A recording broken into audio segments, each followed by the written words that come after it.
I don't understand gamers. There's millions of games available, yet you still choose to play the same game every year? You can't keep complaining about Call of Duty when you rush out to pre-order the next installment as soon as it's announced. We call that Stockholm Syndrome. It's 2023. How are you still engaging in console war discourse? Grow up and build a PC already. Did you really spend $5,000 on another gotcha game? Didn't you already go into debt playing YouTube's favorite game? This is gonna be a long day. I love wasting my weeks away staring at a screen. I live for the big damage numbers that flash on screen every time I pull off a successful combo, and I'm not the only one. There's millions of people like me around the world that spend hours of the day just staring at a glowing screen. Don't call yourself a gamer if you don't have piss bottles lying around your bedroom floor. Yeah, buddy, you're a fucking fraud. Get him out of here. As a child, the thing I looked forward to the most was summer break because it meant I could spend 30 hours a day playing SmackDown vs. Raw 2009. Now, I turn on my game and basically leave it on idle all day as I watch YouTube on a separate screen. Maybe this is what it means to get old. It used to be a punishment to not be able to play my game. Now, whenever I can't play my game, it's kind of like, well, I needed to do my laundry anyways. I think the word gamer is cringe as hell, and I'm probably alone in that thing, so don't click on.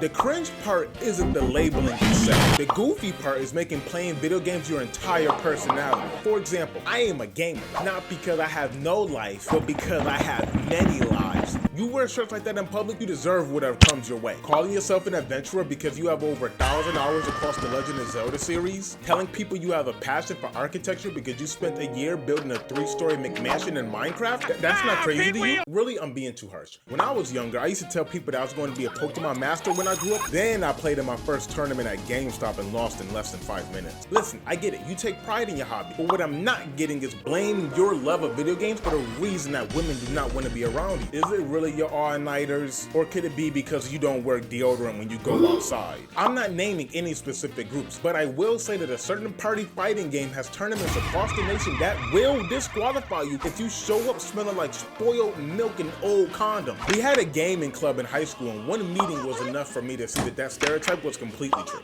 You know what my favorite game is? Seeing how quickly I can hit the subscribe button. My current record is 2 minutes and 33 seconds. See if you can beat that. You know, I have to ask, how exactly do these companies convince you guys to pay for the exact same game every year? Take literally any sports game, for example. Madden 23 is the same as Madden 22 with a $70 roster update and worse passing mechanics. You're a victim. At least Call of Duty has a different group of mentally ill kids to play with every Christmas. After y'all forced them to stop making games like Advanced Warfare and Black Ops 3 and return to boots on the ground combat, there's been really minuscule differences between the last 3 Call of Duty games. This is like when I played Zombies 10 years ago. Whoa, they did Zombies again. This is like when I played Zombies last year. Hey, it could be worse. You could be Battlefield enjoyers. They've been in absolute hell for the last 70 years. Maybe innovation is overrated. Pokemon tried to step out of the box last year with their first fully open world open games, and they ended up delivering one of the buggiest and worst performing games since Cyberpunk 2077. And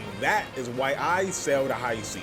Look at this arrogant attitude I'm sitting here with, as if I haven't bought every Pokemon game since 2006. But hey, don't let anyone tell you they all play the same. Diamond was slow as hell, Platinum added fire types, Black and White 2 was absolute peak. My biggest issue with people that play the same games every year is that they keep spamming these idiotic takes like, oh my god, gaming is getting so much worse. Oh my god, there's nothing to play. Oh my god, gaming has gone so downhill. I miss the days of Modern Warfare.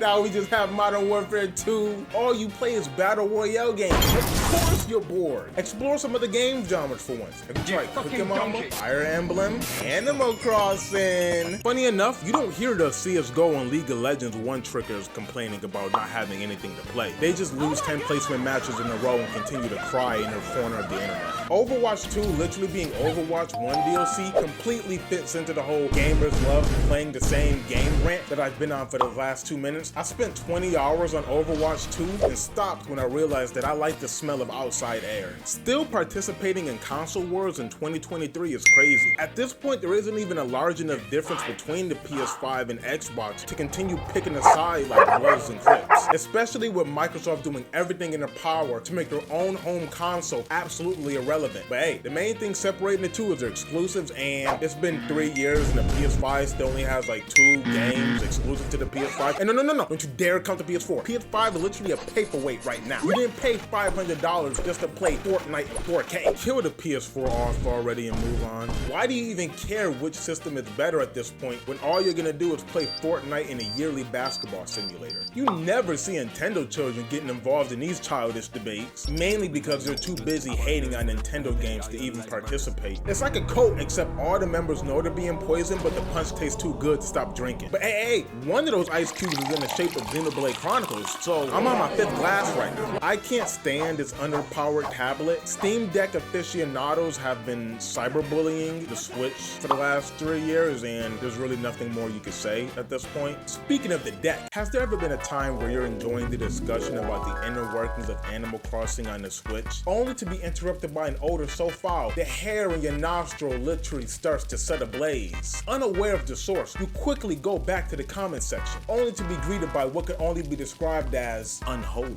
That, my friend, is a dreaded member of the PC master race. Countless civil discussions have been turned into snake measuring contests by over 35-year-old men that built their first computer last year and haven't stopped talking about it since. You spent $3,000 on that graphic card just to play Minecraft and watch YouTube. You're serious? Unless you're on an esports team or Twitch streamer, I'm not sure you're seeing a return on your investment with habits like that. I actually love PCs, but I don't take my ass to every corner of the internet professing my love for the Steam store. Oh my God, I just spent my rent and the Steam winter sale. You console peasants can't relate to wasting $400 on shovelware that I only play once. I think it's crazy to throw yourself into every conversation to brag about the frames you get. I certainly hope your PC that costs the same as a used Honda Civic can outperform a $500 PlayStation. Having a triple 4K monitor setup just to be hard stuck silver on Rainbow Six Siege is crazy in my opinion. Probably would be better off selling 2 of those monitors and hiring a gaming coach. Honestly, everything wrong with gamers as a whole can be found in online multiplayer games. There's nothing wrong with competitiveness and a bit of trash talk, but some people take it to the absolute extreme and become the living embodiment of toxicity. Listen man, saying the most racist thing you can think of has nothing to do with being a gamer. If I die to a cheap ass River of Blood invader in Elden Ring,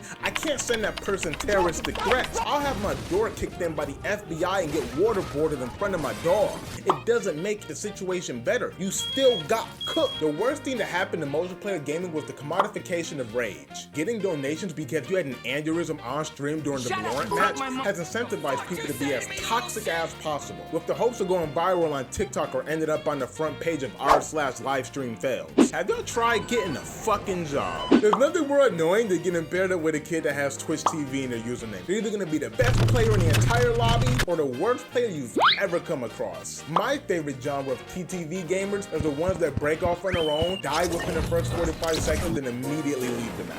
Grown men in their 30s and 40s constantly reminiscing about the older days where they sent death threats to children on Halo and Xbox parties is literally the equivalent of the person that peaked in high school constantly bringing up homecoming game and wearing their Letterman jacket whenever they have to go buy paper towels at Target. You don't feel foolish? And good luck being a woman with a microphone. Gamers that haven't touched a woman in real life say the most violent shit to women that dare to speak up in their boys only club. But hey, shout out to all the simps that follow female characters around the MMOs with the hopes of finding their big titty e-girlfriend. In online games with a digital currency or store, there's a subgroup of gamers called whales that basically keep the game free for everybody else. If you think you spend too much on Funko Pop, just wait until you see how much these people spend on an oddly covered knife on CSGO. And that's all well and dandy. Spend your money how you want. The issue comes with pay-to-win games. You can't compete with Bill Gates' son in a gacha game. And speaking of gacha, are y'all playing Genshin Impact for the story or because you can play it with one hand? Thank you guys for watching. Leave a like if you liked the video. Leave a comment if you comment the video. Subscribe if you subscribe to the video. Anyone who doesn't subscribe will be evicted from their homes. I don't make the rules, I just enforce them.